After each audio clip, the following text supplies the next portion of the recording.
Buenas tardes, mi nombre es Joshua Ariel Pío Rodríguez. Estoy estudiando en la Universidad Autónoma de Chihuahua en la Facultad de Ciencias de la Cultura Física. Estoy estudiando la licenciatura en Motricidad Humana y este es un video para la materia de Actividad Física para Enfermedades Metabólicas, en el cual les voy a hablar sobre la degradación de la glucosa y diferentes aspectos importantes de la diabetes. Y bueno, lo primero que pasa es que nosotros vamos a consumir cualquier alimento que traiga cierta cantidad de carbohidratos. Digamos, como ejemplo, puse una manzana, porque pues las frutas son alimentos con grandes cantidades de carbohidratos. De hecho, están compuestas principalmente por carbohidratos. Entonces, lo que va a pasar es que nosotros consumimos un alimento, lo masticamos, se comienza a mezclar con la baba, lo tragamos, comienza por el esófago, llega al estómago, se convierte en quilo. Luego pasa al intestino delgado, se embarra de bilis, jugo pancreático y se va a convertir en quimo. Y aquí en la parte inicial o en el primer tracto del intestino delgado, llamado duodeno, se van a extraer la mayor cantidad de carbohidratos que se encontraban en el alimento. Y luego al momento de extraerse, como aquí se lo señalo en el intestino delgado, al momento de extraerse, los carbohidratos entran al torrente sanguíneo o a los vasos sanguíneos en forma de glucosa, que aquí lo representamos como un cuadrito o cristalino, un cubo cristalino. Pero a la vez de que nuestro sistema detecta que hay cierta cantidad de glucosa en los vasos sanguíneos o en la sangre, también va a responder con el páncreas, que va a producir insulina. El páncreas está compuesto de 4 células, por las células beta que producen insulina, por las células alfa que producen glucagón, por las células sigma o también llamadas células delta que van a producir somatostatina y también por último las células PP que son llamadas PP porque son encargadas de producir polipéptido pancreático, por eso son PP. Pero bueno, retomando. Los carbohidratos se extraen, se convierten en glucosa en el vaso sanguíneo y a la vez nuestro sistema se da cuenta de que hay cierta cantidad de glucosa en sangre, entonces produce insulina, que estas van a ser clave para la descomposición de la glucosa en la insulina o las diferentes cantidades de insulina. Entonces, comienzan a viajar a lo largo de los vasos sanguíneos, por el torrente sanguíneo, por todo el sistema, comienzan a viajar hasta que llegan a los músculos. Al momento de llegar a los músculos, se va a producir ahora sí una reacción en la cual la insulina va a ser expulsada del torrente sanguíneo y se va a adherir a un receptor que se encuentra en la membrana o en la pared de la célula muscular. La célula muscular es llamada miocito, como aquí lo señalo. Es llamada miocito. Entonces, glucosa e insulina van viajando juntos a lo largo del torrente sanguíneo, llegan al músculo. La insulina se va a adherir al receptor de insulina que puede funcionar, imaginémoslo como una llave, que al momento de adherirse a este receptor, la membrana del miocito o de la célula muscular hace una abertura o crea un espacio en su membrana, permitiendo que la glucosa que se encontraba, digamos, por aquí, por el vaso sanguíneo, permite que entre al interior del miocito o de la célula muscular.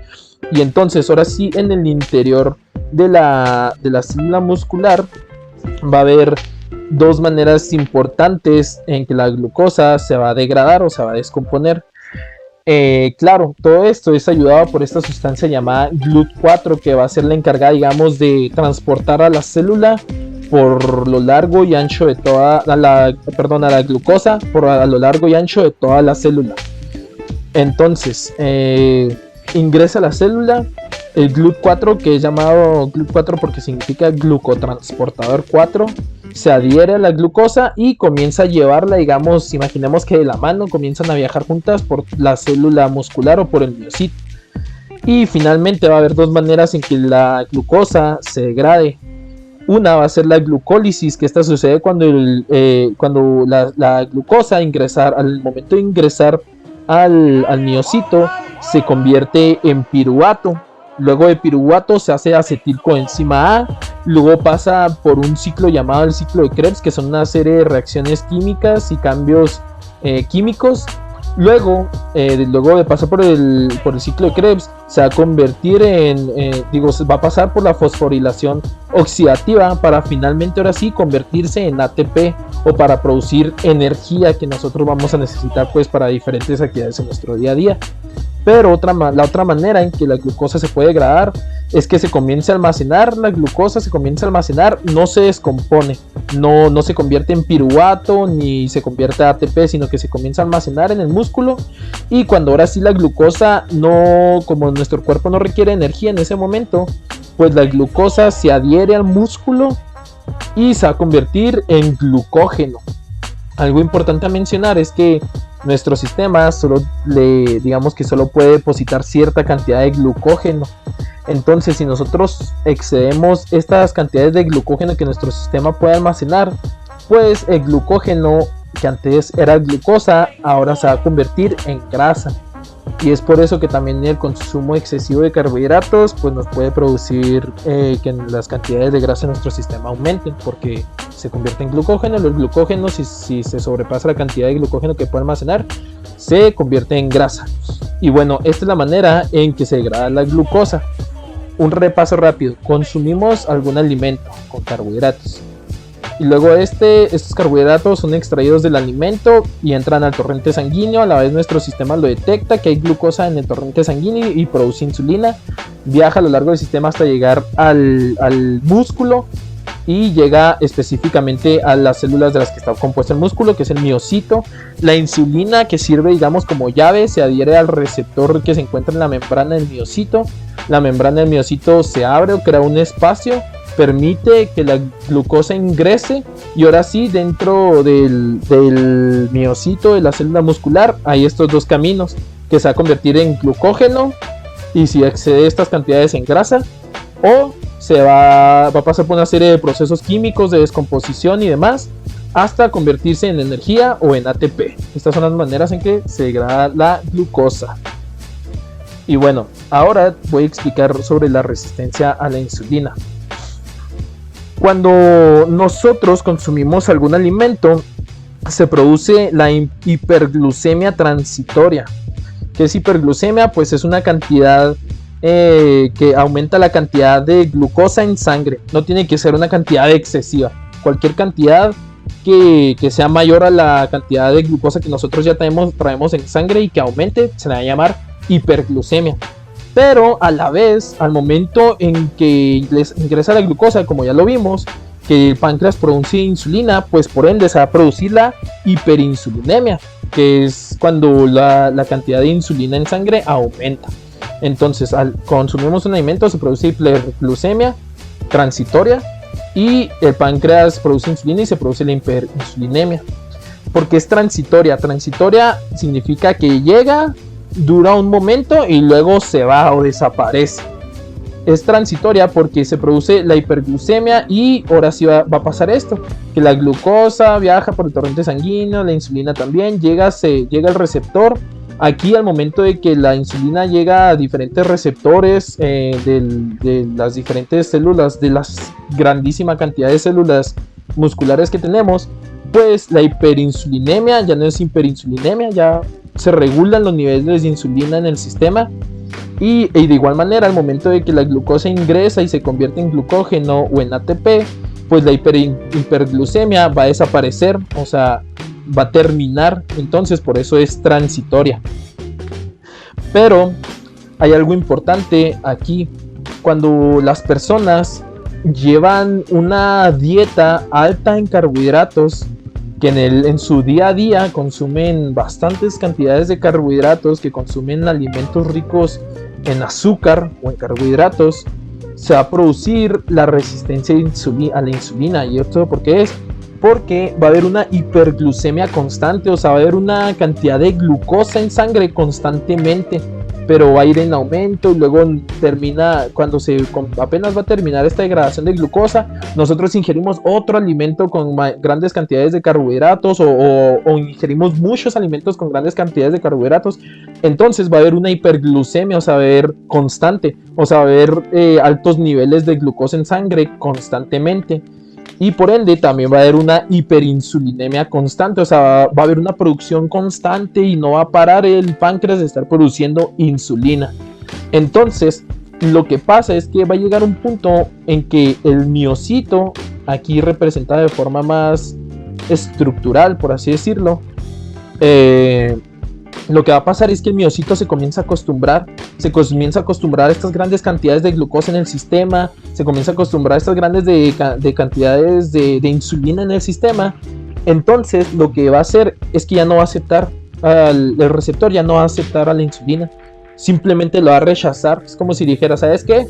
Ya no quiero que vengas, y el receptor se cierra y la insulina no, digamos, llega, es como si rebotara. Llega, rebota y vuelve al torrente sanguíneo y se mantiene aquí en el torrente sanguíneo. Y por ende, si el receptor no acepta a la insulina, pues lo que va a pasar es que la membrana de la célula no va a abrirse. Porque como les decía, la insulina es como una llave. Primero la insulina debe de adherirse al receptor, funciona como el llave y abre, o después de que se adhiere, abre la membrana y pasa la glucosa. Pero cuando nuestro sistema se acostumbra a estas grandes cantidades de glucosa y de insulina en sangre, pues esto pasa, que el miocito ya no acepta la insulina, haciendo que la glucosa en sangre pues aumente y siga aumentando. ¿Por qué? Porque no se va a poder degradar, porque la glucosa no va a ingresar al miocito para ser degradada. Entonces la glucosa y la insulina se van a quedar aquí en los vasos sanguíneos y van a continuar viajando sin posibilidad de ser expulsados, pues, de ser degradados. Y entonces esto es la resistencia de la insulina. Cuando el miocito está tan acostumbrado a estas grandes cantidades de insulina que está produciendo el páncreas, y va a rechazar la insulina, y por ende va a hacer que haya grandes cantidades de glucosa. Entonces, si la persona al momento de que pasa por esta situación no cambia su estilo de vida, continúa de la misma forma, con la misma dieta, con el mismo tipo de ejercicio físico o de sedentarismo que hace y demás, pues lo que va a pasar es que se va a producir la diabetes mellitus tipo 2, que precisamente pues esto es lo que caracteriza la diabetes mellitus tipo 2, que sí, el páncreas sí produce insulina, sí se produce insulina, el páncreas sigue con su funcionamiento, pero el receptor ya no está funcionando. Es como si el receptor ya no estuviera, desapareciera. Entonces la insulina que produce el páncreas no le sirve de nada a la persona, y esto provoca que la glucosa se quede en sangre, y por eso se da la diabetes mellitus. O sea, la diabetes son grandes cantidades de glucosa en el sistema, en sangre, y pues esto puede traer diferentes complicaciones, diferentes problemas. Pero bueno, así se va a producir la diabetes mellitus tipo 2 por un mal estilo de vida, por una mala dieta, por sedentarismo. Generalmente, si la persona ya requiere, en el momento en que tiene una hiperglucemia, una hiperinsulinemia, ya requiere algún medicamento, algún tipo de tratamiento y no se atiende y continúa con este sedentarismo y con esta mala dieta, pues va a comenzar la diabetes mellitus tipo 2. Y ahora sí, muy importante mencionar algo: la actividad física. ¿Cómo nos ayuda el ejercicio físico en las personas con diabetes? Bueno, lo que pasa es que nosotros al momento de estar realizando ejercicio físico, bueno, cualquier actividad física que nosotros realicemos, desde mover un dedo, mover los ojos, caminar, saltar, correr, va a haber un gasto energético. Cualquier actividad, es más, hasta cuando estamos dormidos, que nuestro sistema continúa funcionando, nuestros órganos, ahí hay un gasto energético aunque estemos dormidos. Entonces cualquier proceso, cualquier función y cualquier movimiento de nuestro cuerpo va a ver que hay un gasto energético. Pero lo bonito y lo importante de la actividad física en la diabetes es que como el cuerpo está gastando energía, digamos que las cantidades de ATP que hay en el sistema cada vez son menos, se van acabando porque estamos haciendo ejercicio físico. Entonces aquí nuestro cuerpo va a reaccionar y va a entender que necesita energía, y lo primero que recurre el cuerpo para conseguir energía es a los carbohidratos, o sea, la glucosa, porque es energía rápida, es energía inmediata. Entonces al momento de hacer ejercicio se van terminando las cantidades de energía que nosotros tenemos. El sistema es tan grandioso que se da cuenta de esto y automáticamente, sin necesidad de insulina, sin necesidad de que ésta se adhiera al receptor y funcione como llave, o sea, la insulina aquí ya no juega ningún papel, sin necesidad de de la insulina, solita la membrana, la célula muscular o el miocito, solo abre su membrana, crea un espacio entre su membrana, porque se da cuenta que necesita energía. ¿Y dónde va a obtener esta energía el cuerpo? Pues primero de la glucosa, de los carbohidratos, del azúcar. Si el cuerpo, si el sistema no tiene glucosa, no hay cierta cantidad de azúcares en el sistema, ahora sí pues ya va a pasar a las grasas o a las proteínas. Pero lo primero que se consumen son las glucosas. Entonces, esto es lo importante o la importancia de la actividad física. Que si la persona con diabetes, ya como lo vimos, que tiene cierta cantidad de glucosa en sangre y que no puede ser expulsada porque el receptor no acepta la insulina, pues solo el sistema dice: necesito energía, y esta energía la voy a tomar de la glucosa que tengo viajando por la sangre.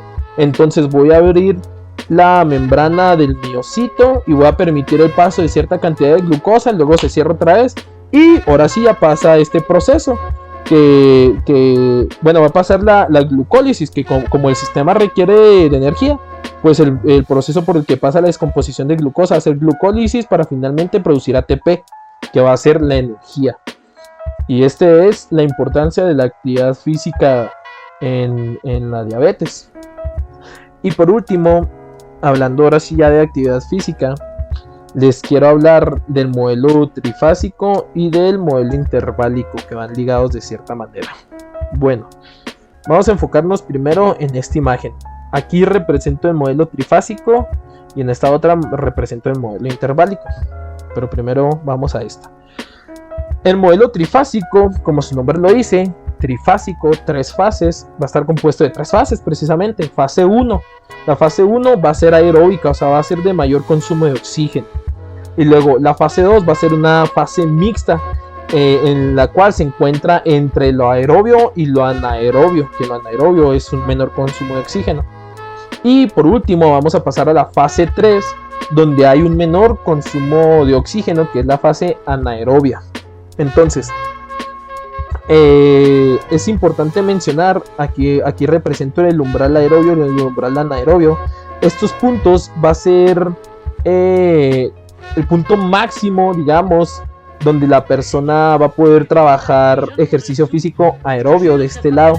Y en este punto va a ser el punto máximo en el que la persona va a poder, no que vaya a poder, pero recomendable para que trabaje en el umbral anaerobio. O sea, aquí va a llegar hasta su punto máximo. ¿Sí? Entonces, cuando nosotros estamos haciendo ejercicio físico aerobio, o en la fase 1, lo que más se va a degradar, lo que más se va a consumir, van a ser grasas, como se representa aquí abajo. Esta rayita punteada son grasas, y vemos que aquí max fat, eso significa punto máximo de consumo de grasas. Entonces, en esta fase 1 se consumen o se degradan grasas principalmente, llegando hasta el umbral aerobio, hasta el punto máximo de ejercicio aerobio. Y ahora sí, cuando hay un cambio de este ejercicio físico aerobio que se va a convertir en anaerobio, va a comenzar a bajar la cantidad de grasa que se degrada. Pero también a su vez, las cantidades de carbohidratos en la fase 1 no se consumen carbohidratos, pero en la fase 2 las cantidades de carbohidratos comienzan a subir, y es por eso que se le llama fase mixta, porque en este punto vemos que hay este cruce. En este cruce significa que hay un consumo de grasas, aunque vaya cada vez siendo más bajo, sigue habiendo un consumo de grasa, y comienza a aumentar el consumo de carbohidratos, y va a llegar a este punto donde se crucen, y va a haber un consumo de tanto de carbohidratos como de grasas en cantidades más o menos equitativas, y por eso es la fase mixta. No significa que en la fase aerobia no se consuman grasas, sí, también se consumen grasas, pero en menor cantidad, y no se vayan a consumir carbohidratos, pero se consumen en mayor cantidad grasas en la fase 1. De igual manera, no significa que en la fase 3 no se consuman grasas. Claro que se van a degradar cierta cantidad de grasas, pero va a ser en menor cantidad que la cantidad de carbohidratos que se van a degradar en la fase 3. Entonces, este punto medio, por eso es mixto, que es el punto donde la cantidad de grasas siguen degradándose grasas, pero comienza a bajar, y los carbohidratos que no se habían comenzado a degradar comienzan a degradarse en mayor cantidad, y va a haber este cruce, y por eso es la fase mixta. Esta área punteada de color verde es el área en la que nosotros, es el área recomendada en la que nosotros, las personas que prescribimos ejercicio físico, debemos de trabajar en las personas con diabetes. Es el punto más, es el mejor punto en que la persona va a tener mejores reacciones, en las que sus cantidades de glucosa y de grasa van a estar mayormente reguladas.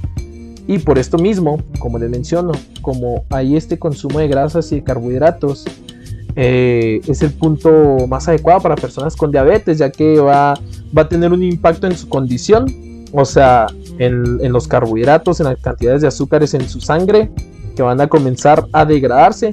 Pero aparte de la condición en la que se encuentra, o sea, su condición es la diabetes, aparte también va a tener un impacto en su sistema en general, en las cantidades de grasas que tiene, haciendo que disminuyan, aunque sea cada vez más la cantidad de carbohidratos que se van consumiendo, pues también la cantidad de grasas se consumen, y por eso es el punto más adecuado para las personas con diabetes. Claro, se puede trabajar en este punto, y también se puede trabajar en este punto. Claro que nosotros debemos de ver las especificaciones y las características y necesidades de cada persona. Pero pues claro, no es que forzosamente se deba trabajar en la fase mixta. Se puede trabajar en cualquiera de las tres fases. Sin embargo, esta fase es la recomendada en diabetes. Y ahora sí, ¿qué significa esto de sedentario activo o alto rendimiento? Bueno, hablamos de personas sedentarias, personas activas y personas de alto rendimiento, deportistas de alto rendimiento. La fase 1 la vamos a lograr trabajando en personas sedentarias, trabajando máximo a un 40% de intensidad de ejercicio físico. O sea, lo podemos conseguir esta fase 1 trabajando a un 10, a un 20, a un 25, a un 30, hasta llegar a un 40% en personas sedentarias. La fase mixta se va a encontrar en personas sedentarias entre un 40 y un 60%, o sea, digamos que entre un 50% de intensidad de ejercicio físico en personas sedentarias se va a encontrar en este punto mixto. Entonces, si la persona que tiene diabetes y además es sedentaria, pues nosotros debemos de prescribir el ejercicio físico a una intensidad de 50% para llegar a esta fase 2, a la fase mixta. Y para personas sedentarias, el punto anaerobio o la fase 3 comienza a partir de un 60% de intensidad en delante, un 60, 65, 70, 80 si la persona es sedentaria, pero más de un 80% ya sería algo muy difícil. Claro que para esto, previo a todo esto, que si nosotros queremos que la persona vaya subiendo cada vez su intensidad de ejercicio físico y demás, pues debemos de trabajar en varias semanas de acondicionamiento. De igual manera, en personas que son activas físicamente, ahora la intensidad cambia. Como las personas son sedentarias, pues no podemos ponerle altas intensidades, y su sistema, su metabolización de diferentes sustancias, su producción de diferentes químicos va a ser muy diferente a una persona que es activa físicamente. Entonces, una persona activa físicamente, la fase 1 va a llegar hasta un 60% de intensidad de ejercicio físico. La fase 2 va a estar entre un 60 y un 75% de ejercicio físico, digamos que a un 65 a un 70% de ejercicio físico, de intensidad de ejercicio físico, perdón. Y a partir de 75 en delante ya comienza la fase 3, que principalmente es la fase anaerobia. Y en personas de alto rendimiento, de igual manera, como son personas que tienen, digamos, mayores capacidades y habilidades respecto al deporte y al ejercicio físico, pues lo que estas personas van a requerir para comenzar en su fase 1 va a ser de máximo hasta un 75%, entre un 70 y un 75% de intensidad de ejercicio físico máximo. Entre un 70 a un 75% a un 80 a un 85%, entre estas dos cantidades se va a encontrar la fase mixta en personas en deportistas de alto rendimiento, y a partir de un 80 o un 85% en delante las personas de alto rendimiento van a comenzar en la fase 3, que es la fase en donde hay un mayor consumo de carbohidratos. Entonces, de forma general, fase 1 es la fase aerobia y va hasta el umbral aerobio. Va a haber un mayor consumo de grasas. Fase 2 es la fase mixta, hay consumo de grasas aunque van bajando y comienzan a subir el consumo de carbohidratos o la degradación de carbohidratos. Y en la fase 3, que es la fase anaerobia, va a haber un mayor consumo de carbohidratos. Y el punto medio en la fase 2 es la recomendación para personas con diabetes. Y ahora sí, nos enfocamos en esta otra imagen, que en esta me sirve para poner de ejemplo el modelo interválico. Y bueno, primero lo que debo aclarar es que estas cantidades de tiempo pueden variar según el tipo de ejercicio físico que se esté haciendo, según las capacidades, necesidades y características de cada persona, según pues el propósito de la sesión y demás. Todas estas cantidades pueden cambiar de tiempos, pero lo que sí es, digamos, en general, es esto de aquí, esto que nos encontramos aquí. ¿Y por qué es interválico? Porque precisamente como en el trifásico eran 3 fases, pues el nombre no lo dice. Interválico de intervalos. Entonces, el primer intervalo o el primer punto, el primer estadio en el que nosotros digamos que si la persona es sedentaria, en el punto que nosotros vamos a trabajar es un 40%. Y digamos que alrededor de unos 3 minutos, digamos que si la persona está en una caminata o está trotando, pero no a una intensidad muy alta, está trotando tranquilamente y su frecuencia cardíaca va a ser la que aumente hasta un 40% de frecuencia cardíaca de trabajo. Entonces se va a mantener en esta intensidad, durante 3 minutos.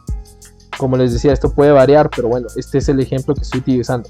Se va a mantener en esta intensidad durante 3 minutos y luego va a haber un intervalo o un pico en el que la intensidad va a aumentar y por ende su frecuencia cardíaca va a aumentar y va a comenzar a trabajar a una intensidad de un 60% durante 1 minuto. Siempre el intervalo mayor o el pico de intensidad, siempre la cantidad de tiempo debe de ser menor a la que habíamos trabajado en el estadio anterior, que es en el de menor intensidad. Siempre puede variar, sí puede variar, puede ser 5 minutos y luego 2 minutos. Y el ejercicio físico no tiene que ser correr o trotar, puede ser cualquier tipo de ejercicio físico, pero esto es lo que va a pasar luego de que la persona termine este minuto o estos 2 minutos o como lo requiera de ejercicio físico más intenso. Otra vez la intensidad comienza a bajar hasta que hagamos que su frecuencia cardíaca baje a un 40% de frecuencia cardíaca de trabajo y se va a mantener así otra vez durante 3 minutos o como la persona que le esté prescribiendo ejercicio especifique. Pero en este caso digamos que son 3 minutos, continúa trotando a una intensidad más baja durante 3 minutos y otra vez después de estos 3 minutos sube la intensidad, sube la velocidad en la que va trotando, sube la frecuencia cardíaca hasta llegar a un 60%, otra vez se mantiene durante 1 minuto, otra vez baja y se va a su frecuencia cardíaca que disminuye hasta un 40%, la intensidad también que disminuya y que se mantenga ahí durante 3 minutos y otra vez después hay un pico de 1 minuto. Y luego después de este minuto de alta intensidad, la intensidad baja un 40%, manteniéndose durante 3 minutos. Estas cantidades varían. Si la persona es sedentaria va a ser un 40 o un 60%. Vamos a apoyarnos de aquí. Si la persona es activa físicamente, pues aquí va a durar, digamos, 3 minutos a un 60% y 1 minuto a un 75%, siguiendo este esquema. 3 minutos, 1 minuto de alta intensidad, 3 minutos de baja intensidad, 1 minuto de alta intensidad, 3 minutos de baja intensidad y así. Y de igual manera en personas de alto rendimiento, digamos que el umbral aerobio de la persona es a un 75%, pues bueno, va a durar 3 minutos trabajando a un 75% de intensidad y luego 1 minuto de mayor intensidad de ejercicio físico a un 85%, luego este minuto baja y se va a mantener durante 3 minutos a un 40% de intensidad de ejercicio físico, haciendo que a un 75%, haciendo que pues toda la intensidad baje, que la frecuencia cardíaca baje, la frecuencia respiratoria baje y que todo sea más tranquilo. Luego después de este estadio otra vez aumenta durante 1 minuto la intensidad de ejercicio físico aumenta 60% durante 1 minuto y así nos vamos siguiendo este esquema o este tipo de de metodología de ejercicio físico. Y bueno, este es el modelo interválico. Y bueno, esto sería todo por mi parte. Espero que les haya servido y se los comparto con mucho gusto y muchas gracias.